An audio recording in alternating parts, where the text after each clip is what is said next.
Hi, everyone, and welcome back to Brian's Horror Corner, and welcome to this Masters of Horror Season 1 episode review video as part of my current February 2024 series, where I'm taking a look at all 13 episodes of Masters of Horror from the first season, from 2005 to 2006. So today we're going to go ahead and take a look at the very first episode that aired on Showtime when this came out, and that is Incident on and Off a Mountain Road. So let's just go ahead and get into it. Of course, it's part of my Masters of Horror DVD collection here. So, as all episodes are and will be. So basically, Incident on and Off a Mountain Road is the premiere episode of the first season of Masters of Horror, directed by Don Coscarelli, mostly from Phantasm fame. It originally aired in North America on October 28th, 2005. The screenplay is based on a short story by American author Joe R. Lansdale. It was first published as a comic book series, Masters of Horror number 1 through 2, 4 issues.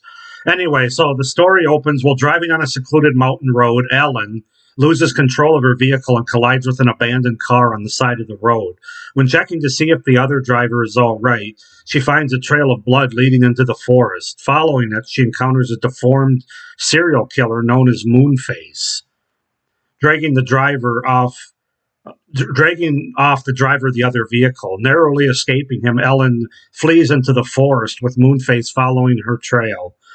Through flashbacks spread throughout, she is shown receiving training from her survivalist husband, Bruce, training her with both weapons and guerrilla tactics. She attempts to use these skills several times, but despite her best efforts, is still captured by the killer and taken to his workshop deep in the forest on a ridge overlooking a large waterfall. So yeah, that's kind of the opening to Incident on and Off a Mountain Road from the first episode from season 1 of Masters of Horror. Um, I liked this episode. I thought it was good. I do have a couple of big issues with it, mostly the last 15 minutes or so of the episode. But I think it's a good, solid Masters of Horror episode, and especially a solid episode to open the series, as it were, in season 1. So let's just get into the things that I liked about it first, my pros. I quite enjoyed the setting of this episode. Out in the middle of nowhere at night, off a highway, near a forest. All those things. That's like one of my favorite horror settings. Just that nighttime where somebody's driving and there's like a woods on both sides or trees on both sides of the road, and you can only see like what's barely in front of you. Those are some of the potentially creepiest and best horror moments as far as the setting goes. So this episode I thought really utilized that well, and so I really liked the setting right off the bat. Also really love the atmosphere in this episode. It's just very creepy and effective, very vibey.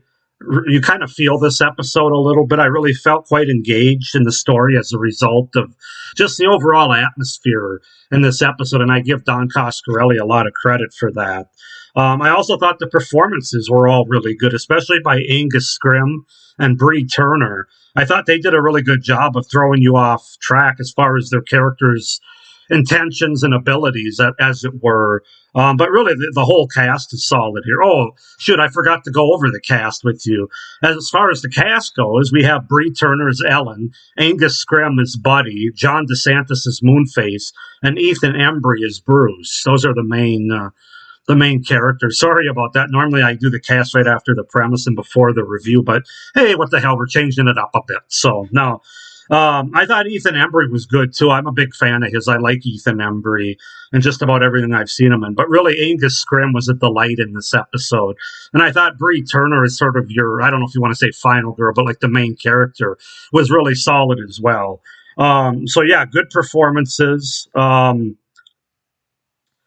Solid cast. I like the look of the Moonface killer. Very intimidating and creepy looking. Kind of looks like a vampire in a lot of ways. Obviously, his head looks like the moon, which is why he's called Moonface Killer. Very white and kind of round and stuff. And but I just thought it was a really cool look. I really liked that, and I thought it made for an effective antagonist in this movie. Frankly, I really enjoyed the opening shot and the ending shot of this episode, where first the camera pans out from this character's eye, the character of Ellen, to get us into the story, and then it pans back into her eye to close out the story. I just thought it was very fitting because of the episode and what goes on in it, certain themes of the episode. But I just thought it was also in a very effective way to bookend the story, to start it with this character and to end it with this character. And then, of course, you got a lot of stuff that we get in between. So very good, very well done on the book ending of it there. I really liked that. That really stuck out to me. It's a very well-paced and directed episode by Don Coscarelli, who gets the most that he can out of this idea and story. Not necessarily the most unique or creative story, but for what it is, I thought he did a great job with the storytelling and especially the cinematography in this episode. And then finally, this is kind of a weird one, but I really like the title of this episode. I think it's very fitting, very good.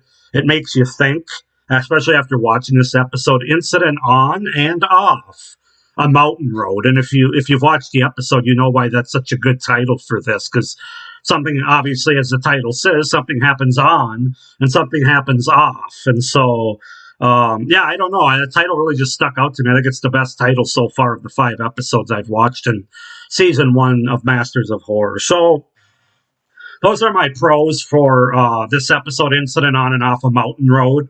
As far as getting into my cons, a lot of it has to do with the ending of this episode, which I'm very mixed on. Talking about the last 15 or 20 minutes or so, where the big reveals happen, if you will. It didn't feel completely earned to me, and specifically for 2 main characters from a character arc standpoint, and that would be Bruce and Ellen. Basically, we're introduced to these characters through flashbacks and their relationship and how it comes to be. And then at the very end, after one big reveal, like the last 10 minutes of the episode, all of a sudden we see it just doesn't quite add up to me. These characters kind of change on a dime and kind of become different people that I don't necessarily think were transitioned all that well to what they ultimately were at the end of the episode. Bruce, I can sort of understand a little because there were a little bit of, he was obviously a pretty obsessive husband, a pretty obsessive guy when it comes to protecting yourself and self-defense and paranoia and those kind of things. So I guess it's possible you could kind of see him going to where he went. But for Ellen, it really dropped the ball to me. I just didn't quite see it, where she spends the first half of the episode screaming and yelling for help, basically. Kind of like your traditional, I don't want to say damsel in distress, but that's kind of what it was. And then she's basically G.I. Jane all of a sudden the last 10 minutes of the episode with some motivations that I didn't quite understand. So, yeah, I don't know. Those 2 character arcs just didn't work for me at the end. And Ellen specifically, it just kind of felt like those characters changed on a dime without a real believable path, for me at least. There are some plot conveniences as well throughout the episode, like how fast Ellen is able to set up certain traps out in the forest. Pretty hard to believe, frankly. There is a low amount of on-screen kills. There's a couple, but they're not really gory or bloody or anything. There's more of a strangulation, which is fine. I'm just pointing this out more as just for people out there that if you've watched my first 4 episode reviews, you know that what these episodes have been known for so far was a lot of nudity and a lot of gore. And this episode really doesn't. Definitely has the least of both of those in the entire series so far, which is only 5 episodes that I've reviewed. But that's a switch for this series.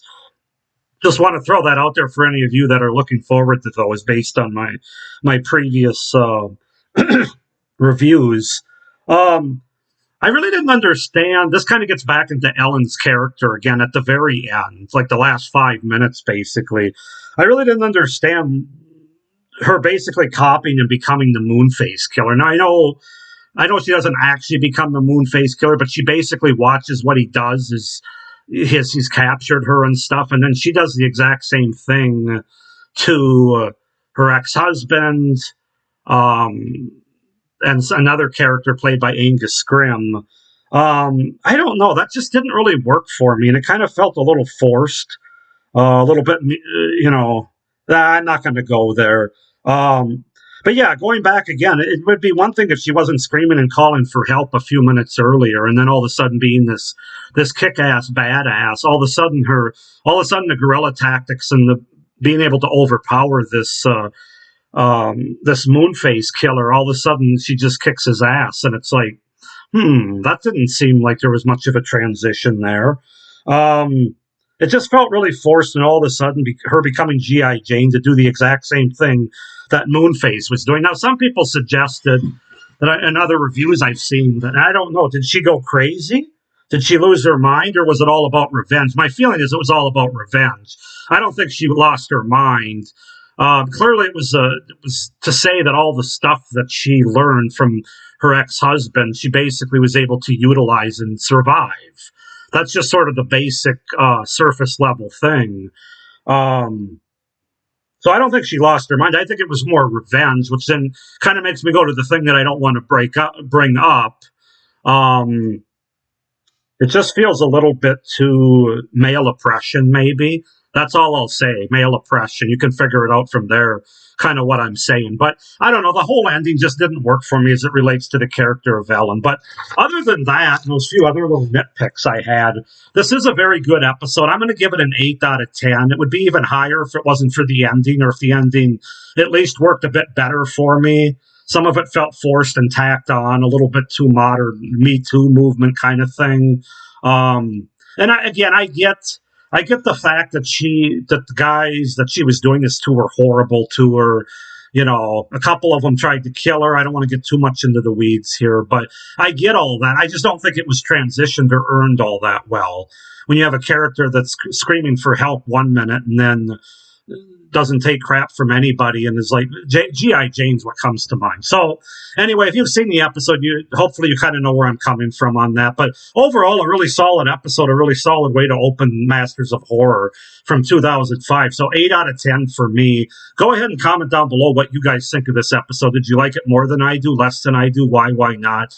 Please like this video. Hit the little notification bell down below and subscribe to my channel so you don't miss any of my upcoming reviews for this series. I'll also have a video at the end of this series where I give you my top 5 episodes from this season and also my bottom 3 episodes from the season, but also my horror content that I have coming out after that, the rest of the year, basically. So make sure you subscribe. But with that being said, I hope everybody's doing well. Thank you for watching. Hope you're enjoying this review series, and stay scared. Bye.